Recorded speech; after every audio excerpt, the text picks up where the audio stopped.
So Lakers na naman ulit, iniiwasan ko pa naman baka mausog kaso nangyari na. Pinawalang bisa ang trade ni Mark Williams at ni Dalton Knecht sa side ng LA dahil hindi nasunod yung kondisyon ng Lakers. Maganda ng trade yon para sa center position.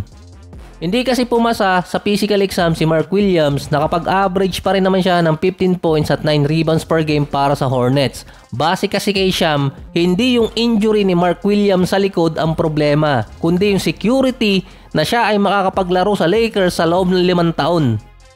After ng trade ni Mark Williams, based kasi sa date, mismong araw yun ng deadline sinabi ni Jared Greenberg na merong injury sa likod si Williams kaya napiprevent na magkaroon siya ng training sa weight room at questionable ang strength niya.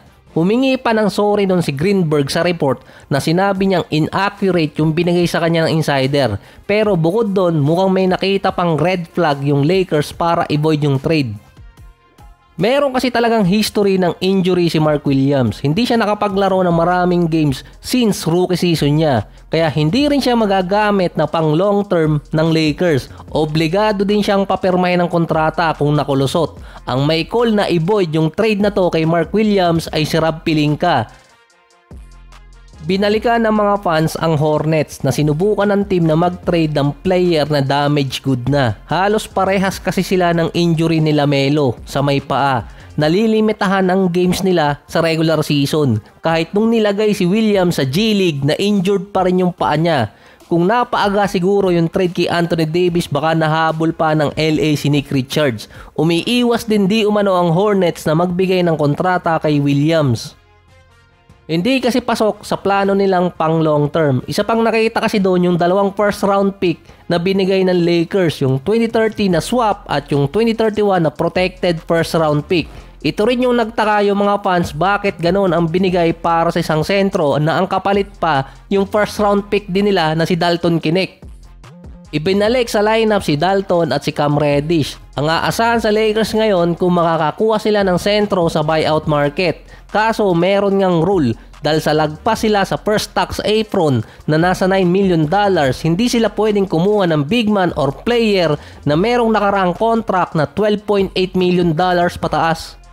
Kasama ng Lakers ang mga teams gaya ng Nuggets, Celtics, Bucks, Minnesota, Knicks at Suns na hindi pwedeng kumuha ng merong malaking kontrata tapos na buyout. Walang best big man na available sa ngayon sa buyout market. Ang binabanggit nila doon, si Daniel Theis, kaso 6'8 yun, undersized pa rin. Isinama si PJ Tucker sa listahan na pwedeng ilagay na sentro. Pero sa ngayon, ang pinaka-best available big man na makukuha ng LA si Mo Bamba. Or kaya kung i-buyout ng Raptors si Chris Boucher.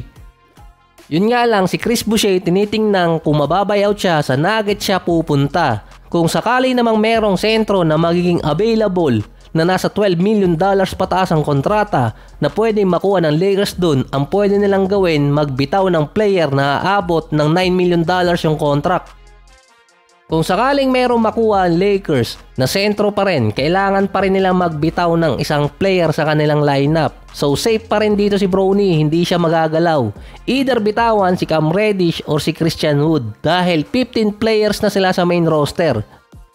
Kung hindi naman makakuha, baka magamit na si Musselman. Nakalimutan ko ulit yung pangalan nun. Saka si Coloco. Meron pa naman silang big man dun. Nahihinaan pa yata kayo sa Lakers na meron Jackson Hayes.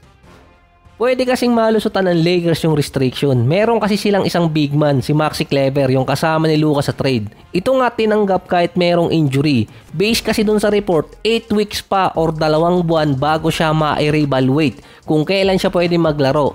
Isa din siya sa mga candidate na pwedeng i-waive. Pero may 1 taon pang natitira sa kontrata niya.